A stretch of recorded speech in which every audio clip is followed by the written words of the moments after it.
بڑے پیسے والے باپ کے بیٹے تھے. مگر یہی مصعب ابن عمیر جب اسلام لے آئے اور جب جناب محمد رسول اللہ صلی اللہ علیہ وسلم کا کلمہ پڑھ لیا، ان کے ماں باپ نے ان کو ان کے گھر سے نکال دیا. صحابہ کہتے ہیں وہی مصعب ابن عمیر جن کو کل ہم بہترین کپڑوں میں اور بہترین خوشبو میں دیکھا کرتے تھے، آج پوسیدہ اور پھٹے پرانے اور پیوند لگے کپڑوں میں ان کو مکہ میں چلتے ہوئے دیکھا کرتے تھے، اور صحابہ ان کو دیکھ کر کے ٹھنڈی آہیں بھرا کرتے تھے. اسلام لا کر کے انہوں نے سب کچھ اپنا قربان کر دیا. میں آپ سے یہ نہیں کہتا کہ آپ فیشن نہ کریں، آپ اچھا کپڑا نہ پہنیں، آپ اچھا پرفیوم نہ لگائیں، آپ اچھی عطر نہ لگائیں، مگر کم سے کم ایسا کپڑا تو مت پہنیں جو اسلام کی اور شریعت کے دائرے کے باہر ہے. بھئی آپ جیس کی پینٹ پہنتے پہنیں، مگر جیس کی پینٹ کم سے کم ایسی پہنیے جو آپ کے ٹخنے کے اوپر ہو، اور جب آپ نماز پڑھیں تو کہیں ایسا نہ ہو کہ آپ کی شرمگاہ نظر آنے لگے، آپ کی کمر نظر آنے لگے. ایسی پینٹ تو مت پہنیے، ایسا بال تو مت رکھیے. یہاں تو انہوں نے اپنا پورا شوق سنگھار، اپنا کپڑا، اپنا گھر بار سب کچھ چھوڑ دیا. اور یہی مصعب بن عمیر رضی اللہ تعالیٰ عنہ جب مدینہ پہنچے ہیں میرے پیارے ساتھیوں، انہوں نے اپنی جوانی کو اسلام کی تبلیغ میں لگا دیا، اور مدینہ کے زیادہ تر لوگ انہی کی تبلیغ سے اسلام لاتے ہیں. اور جب غزوہ احد میں حضرت مصعب بن عمیر جب شہید ہوتے ہیں تو صحابہ کہتے ہیں ہماری آنکھوں میں آنسو آ گئے جب ہم نے دیکھا کہ مکہ کا یہ کروڑ پتی باپ کا بیٹا اور بہترین کپڑے پہننے والا یہ نوجوان آج جب احد کے میدان میں جب شہید ہوا ہے تو اس کی لاش کو کفنانے کے لیے کفن کا کپڑا بھی نہیں ہے، بس ایک چھوٹی سی چادر ہے، سر کو ڈھاکا جاتا ہے، پیر کھل جاتا ہے، پیر کو ڈھاکا جاتا ہے، سر کھل جاتا ہے.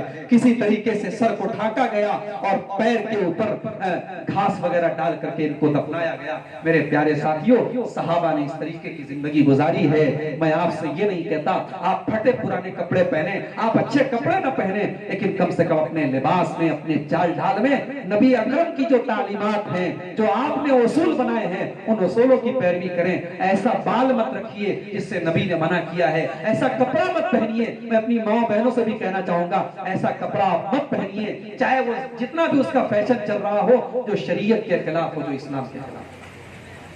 اور نمبر 10 اور آخری بگاڑ، آخری جو چیز نوجوانوں کے اندر ہم دیکھ رہے ہیں، جو بگاڑ دیکھ رہے ہیں، وہ یہ ہے کہ ہمارے بہت سارے نوجوان دین کا علم بھی حاصل کر رہے ہیں. الحمدللہ بہت اچھی بات ہے، مگر علم دین حاصل کرنے کا مقصد کیا ہے؟ نام کمانا ہے. علم دین حاصل کرنے کا مقصد کیا ہے؟ اپنے آپ کو ہائی لائٹ کرنا ہے. 2-4 کتابیں پڑھ لی، اس کے بعد ہائی لائٹ ہونا چاہ رہے ہیں، عوام کے سامنے اپنے آپ کو نمایاں کرنا چاہ رہے ہیں. علم دین کا مقصد اللہ کو راضی کرنا ہونا چاہیے. میرے بھائیوں، اگر دین کا علم حاصل کر کے آپ لوگوں کو راضی کرنا چاہتے ہیں تو ابن ماجہ کی روایت اللہ کے نبی نے فرمایا من طلب العلم، جو علم حاصل کرتا ہے تاکہ لوگوں سے مقابلہ کرے اور تاکہ لوگوں کی توجہ اپنی طرف کھینچے، فہو فی النار، تو ایسا آدمی جہنمی ہے. تو یہ 10 چیزیں ہیں، یہ بگاڑ ہیں. اب جلدی 5 منٹ کے اندر علاج کیا ہے، علاج آپ کو بتا کے میں بات ختم کرتا ہوں. سب سے پہلا علاج میں اپنے نوجوان ساتھیوں سے کہنا چاہتا ہوں کہ یہ جتنی برائیاں بیان کی گئی ہیں، یہ جتنی چیزیں بیان کی گئی ہیں، ان برائیوں کو ختم کرنے کا پکا ارادہ کیجیے. اگر آپ شراب پیتے ہیں، آج سے اور ابھی سے ارادہ کیجئے کہ انشاءاللہ ہم کبھی اب شراب کو ہاتھ نہیں لگائیں گے. اگر آپ بے نمازی ہیں، ابھی یہاں بیٹھ کر کے یہ عزم کیجئے کہ ہم انشاءاللہ فجر کی نماز میں حاضر ہوں گے اور 5 ٹائم کی نماز کی پابندی کریں گے. اگر آپ کسی بھی طریقے کے غلط کام میں مبتلا ہیں تو آپ پہلے پکا ارادہ کیجئے، عزم مصمم کیجئے، انشاءاللہ اللہ آپ کی مدد کرے گا. اللہ قرآن میں کہتا ہے فَإِذَا عَزَمْتَ فَتَوَكَّلْ عَلَى اللَّهِ، پہلے تم اپنا عزم و حوصلہ کرو، پکا ارادہ کرو، اور اس کے بعد اللہ کے حوالے کر دو، اللہ ضرور تمہاری مدد کرے گا. میرے پیارے ساتھیوں، یہ پہلا کام ہمیں اور آپ کو کرنا ہے، ہم ان برائیوں کو چھوڑنے کا پکا ارادہ. دوسرا کام، اگر آپ کسی نشے کے عادی ہیں، کسی طریقے کا ڈرگس آپ لیتے ہیں، تو آپ کسی ڈاکٹر سے رجوع کریں، علاج کرائیں. ہر بیماری کا علاج ہے. اللہ کے نبی نے فرمایا لِكُلِّ دَاءٍ دَوَاءٌ، ہر بیماری کا علاج ہے. ہمارے بہت سارے نوجوان ہیں جو آج کل موبائل پر گندی فلمیں دیکھنے کی بیماری کے شکار ہیں. اور مجھے یہ کہنے دیجئے کہ موبائل جب سے ہمارے اور آپ کے ہاتھوں میں آیا ہے بہت سارے گناہ آسان ہو گئے ہیں. جو پہلے گناہ کرنا مشکل تھا آج وہ گناہ آسان ہو گئے ہیں. بڑے بڑے نیک اور بڑے بڑے نمازی اور متقی لوگوں کی تنہائیاں آج گناہوں سے بھر گئی ہیں میرے پیارے ساتھیوں. تو آپ اگر اس طریقے کی کسی گندگی میں کے شکار ہیں تو آپ اپنی تنہائی میں اللہ سے ڈریے. اپنی تنہائی کا غلط استعمال کرنے سے اللہ سے ڈریے. اور یہ یاد رکھیے کہ اکیلے میں اور تنہائی میں کوئی نہیں دیکھ رہا ہے مگر اللہ دیکھ رہا ہے. اللہ کا کیمرہ 24 گھنٹے چالو ہے. اللہ کا کیمرہ کبھی ختم ہونے والا بند ہونے والا نہیں ہے. اللہ کو کیا جواب دیں گے یہ احساس اپنے اندر پیدا کریں. اب تیسرا علاج یہ ہے میرے پیارے ساتھیوں ان تمام چیزوں کا کہ جو ہمارے گارجین حضرات ہیں, جو ان نوجوانوں کے باپ ہیں, جو ان لڑکیوں کی ماں ہیں, گارجین کی ذمہ داری ہے کہ وہ اپنے بچوں کی صحیح تربیت کی کوشش کریں. لڑکا کہاں جا رہا ہے, لڑکی کہاں جا رہی ہے, 2 بجے رات تک لڑکی کس سے باتیں کر رہی ہے, ہماری لڑکی کیسا کپڑا پہن رہی ہے, ہمارا لڑکا کہاں جا رہا ہے, یہ نظر رکھنا آپ کی ذمہ داری ہے, یہ آپ کا کام ہے. اور اگر آپ یہ کام نہیں ادا کرتے تو یاد رکھیں آپ اولاد ہونے کے باوجود آپ بے اولاد ہیں, اور آپ کا بچہ, آپ کا لڑکا, آپ کی لڑکی ماں باپ ہونے کے باوجود وہ یتیم ہے. عربی کا شاعر کہتا ہے لیس الیتیم من انتہا ابواہ من ہم الحیات وخلفاہ ذلیلا. ارے یتیم وہ نہیں ہے جس کے ماں باپ نہ ہو. ان الیتیم الذی تلقا لہ ابن تخلت او ابن مشغولا. یتیم تو وہ ہے جس کی ماں کو, جس کے باپ کو فرصت نہ ہو کہ اپنے بچوں کی خبر رکھے. تو بچوں پر نگرانی کیجئے, بچوں سے اگر کوئی غلط کام ہو رہا ہے ان کو سمجھائیے, ان کی تربیت اور اصلاح کی کوشش کیجئے. اور اس طریقے کے دینی جلسوں میں, دینی پروگراموں میں شامل ہوئیے. اس طریقے کے جلسوں میں جانے سے بھی آپ کے ایمان میں اضافہ ہوگا اور دل صاف ہوگا, روح کا تزکیہ ہوگا, دل کا تزکیہ ہوگا. اور اسی طریقے سے اللہ سے دعا بھی کرتے رہیے. باپ دعا کرے اپنی اولاد کے لیے. بڑی بہترین دعا اللہ نے قرآن میں سکھائی, ربنا حب لنا من ازواجنا وذریاتنا قرۃ اعین. اے اللہ ہمارے بیوی بچوں کو ہماری آنکھوں کی ٹھنڈک بنا دے. اے اللہ ہمارے بیوی بچوں کو ہماری آنکھوں کی ٹھنڈک بنا دے. وجعلنا للمتقین اماما, اور ہمیں متقیوں کا امام بنا دے. یہ دعا کرتے رہیے. اور میرے نوجوان ساتھیوں, آپ کے اندر اگر کوئی خرابی اور بگاڑ ہے آپ اللہ سے دعا کیجئے, یا مصرف القلوب صرف قلوبنا علی طاعتک. اے دلوں کے پھیرنے والے میرے دل کو اپنے دین پر لگا دے, اپنے دین کے کاموں میں لگا دے, اپنی اطاعت کے کاموں میں لگا دے. یہ دعا کرتے رہیے, اس لیے کہ دلوں کو پھیرنے والا وہی ہے. یہ چند باتیں تھی نوجوانوں کے بگاڑ کے تعلق سے, ان کے اسباب اور علاج کے تعلق سے. موضوع بہت طویل تھا, چونکہ وقت بھی مختصر تھا, میں نے جلدی یہ باتیں رکھی ہیں آپ کے سامنے. اللہ سے یہ دعا کرتا ہوں رب العالمین ان باتوں پر ہم سب کو عمل کرنے کی توفیق نصیب فرمائے. جو خرابیاں بیان کی گئی ہیں الہ العالمین ان خرابیوں سے ہم تمام نوجوان بھائیوں کو محفوظ رکھے, ہماری ماں بہنوں کو محفوظ رکھے. اللہ ہمیں اپنے گھر کے ماحول کو دیندار بنانے کی توفیق نصیب فرمائے. اللہ تعالیٰ ہمیں اپنے دین کے کاموں میں بڑھ چڑھ کر کے حصہ لینے کی توفیق نصیب فرمائے. رب العالمین ہمیں اس پروگرام کو, جن بھائیوں کی محنتوں سے آج کا یہ پروگرام منعقد ہوا ہے, اللہ ان بھائیوں کی اس کوشش کو قبول فرمائے, انہیں دن دونی رات چوگنی ترقی عطا فرمائے. اللہ ہم میں سے جو لوگ روزی روٹی کے لیے اپنا شہر چھوڑ کر, اپنا علاقہ چھوڑ کر کے یہاں آئے ہیں, اللہ ان کو یہاں رزق حلال کی توفیق نصیب فرمائے. اللہ ان کی روزی روٹی میں برکت نصیب فرمائے. جو بیمار ہیں اللہ ان سب کو شفاء کاملہ عاجل عطا فرمائے. جو اپنے گھروں میں کسی قسم کی ٹینشن, گھریلو ٹینشن سے پریشان ہیں, اللہ اس ٹینشن کو دور کر دے. گھروں میں بھائی بھائی میں اگر اختلاف ہے, ساس بہو میں اگر اختلاف ہے, اللہ ان سارے اختلافات کو ختم کر کے سب کے دلوں کو ملا دے. اللہ ہمارے جان و مال کی, ہماری عزت و آبرو کی حفاظت فرمائے. اللہ ہماری مسجدوں کی حفاظت فرمائے. اللہ ہمارے ملک ہندوستان کی حفاظت فرمائے. ہمارے ملک کو شریروں کے شر سے, ظالموں کے ظلم سے بچا کر کے رکھے. اللہ ہمیں جب تک دنیا میں زندہ رکھے اسلام پر زندہ رکھے, اور خاتمہ ہم سب کا ایمان پر ہو. آمین. وآخر دعوانا الحمد للہ رب العالمین. والسلام علیکم ورحمۃ اللہ وبرکاتہ.